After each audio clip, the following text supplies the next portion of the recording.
Bubba, we had a lot going on this weekend. I was honored. As you know, it's been kind of a weird situation in our part of the world. I know for some of you, some of the sport of lacrosse is part of your culture, and it's part of what you're accustomed to. And but we you remember when Steve used to talk to us about lacrosse all the time? Yeah, we looked at him like he had a horn growing out of his head. It did not exist. It did not exist when we were kids in this part of the country. No, we did not grow up with lacrosse sticks next to the baseball bats.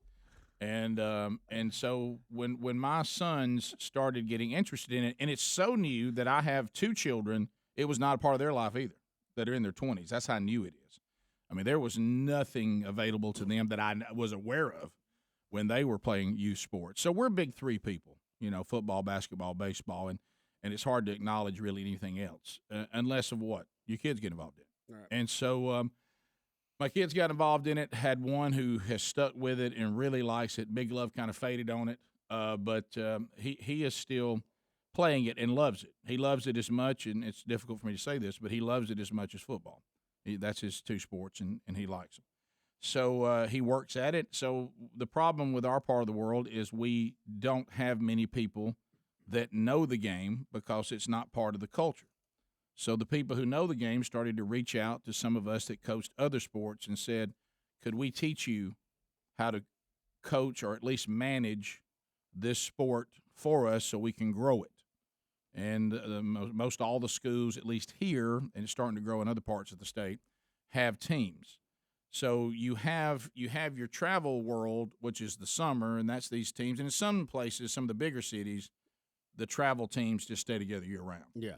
Where we live, they don't, because it hasn't gotten to the point where it maintains itself year round. So you play for your school, and then you go play for whatever travel team that you've tried out for and made over the summer. And it is not sanctioned by the high school whatever association thing. It's club, but you play for your school colors, and all that. And so I've been doing it now for 4 years. I've been coaching lacrosse, and interesting. And I've had some interesting moments trying to learn the game. And I basically coach it the way you would coach football, and I use football terminology, which is not right, but my players know what I mean. Yeah, okay. That's what counts. And so get the point across. So a couple of years ago, made it to the championship game, and we came up short, and we didn't win it. And going to a championship game, this is what they call the Alabama Lacrosse Championship, and you know how you just lay awake at night because we believe that we don't believe it is sinful to win at all costs, meaning you would cheat or you would go beyond something that would be moral, but people have taken win at all costs, and they're teaching that the desire to win is also bad, which it's not, and it's ruining our country. And I've talked about the desire to win is not a bad thing. The desire to be excellent is what has made this country great, and it also matters in things that are much bigger than sports. I mean, I don't know if you've seen this. Our Savior's called us to excellence as well. So I'm anti-apathy because it creeps into areas that really matter. So with that note, and it is rampant. Oh my gosh, we've never embraced mediocrity. I heard a great statement from a friend of ours over the weekend. Larry Talton was speaking at our church, Fixed Point Foundation. We work with him. He said, "Let me tell you how bad it's gotten." He said, "I write articles to be an apologetic for Christianity. I've written articles about Islam, and people have continued to tell me that I'm courageous." And he said, all that tells you is how we've dumbed down being courageous. So I'm courageous because I write a few articles from America. That's courage now. So you see, we just wallow in mediocrity. We don't celebrate excellence anymore. And so this team has a great bunch. And so I thought to myself, we want to teach them more than sports. And this is a comedic moment on me. So you get where we always have some sort of biblical theme throughout the years. I know you guys do that too when y'all coach. And so I thought to myself, what could I give on the championship game? These young men that I'm hoping they will become found themselves in a championship game undefeated, unblemished, had not lost. And we were playing a team that the only game they lost was when they played us in the regular season, and it was a very close game. So we knew it could go either way. They're getting there. They've won every game too, except the one they played against us. So it's a classic matchup. They want revenge. They're very good. They're very well coached, and our team is good. And I don't know about being well coached, but they're good. So Got the trophy. So we're there, and I you know how you think about a speech? I said, I got it now. Man, this is going to be a speech people remember forever. You know what I mean? You start thinking about that because it's the championship, right? Yeah, and the big one. Of course, you get to a championship, especially when they have multiple championships in different age divisions and all that. What happens? That moment for you to have this big speech, you're trying to find it.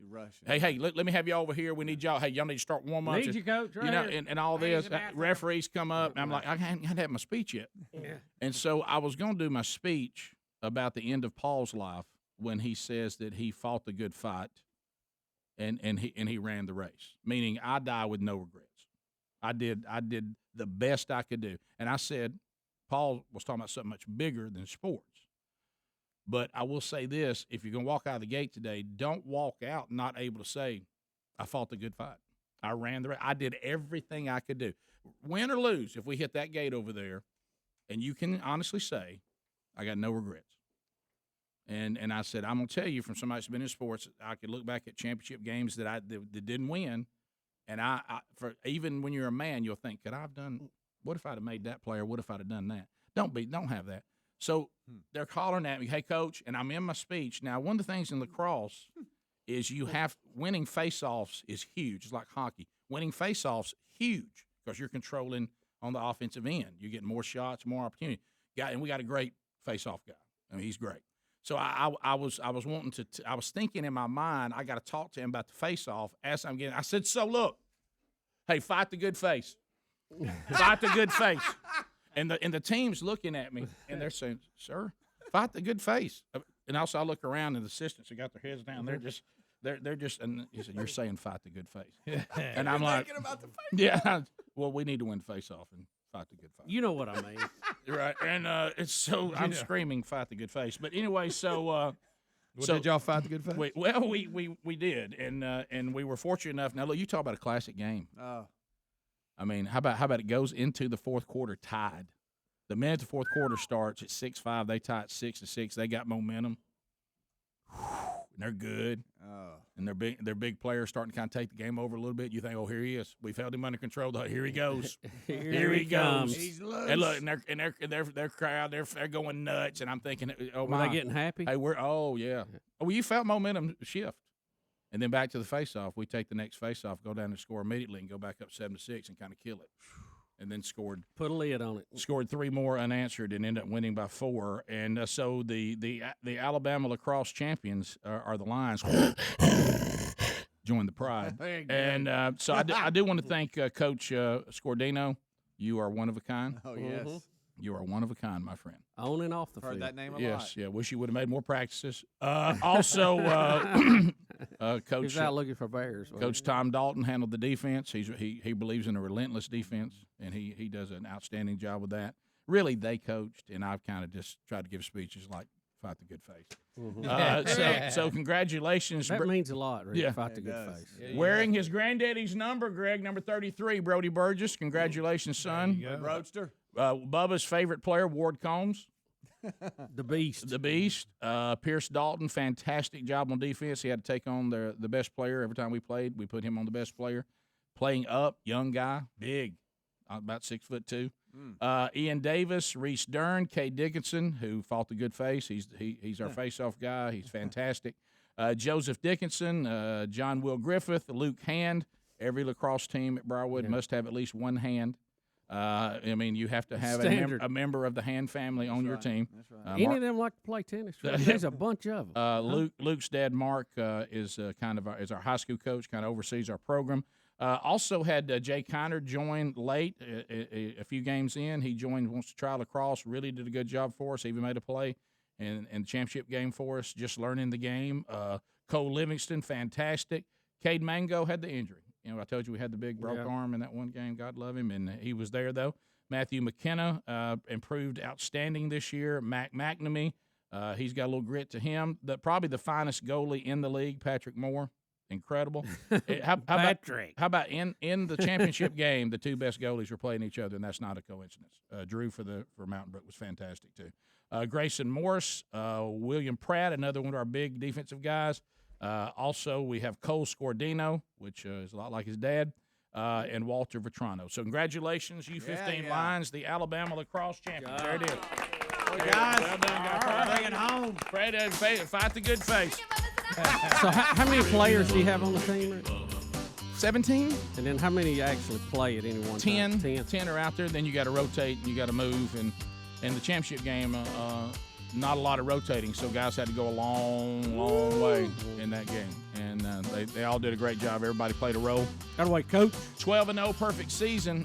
That's difficult to do at any age and in any sport. We'll be back. Bubba, Rick and Bubba.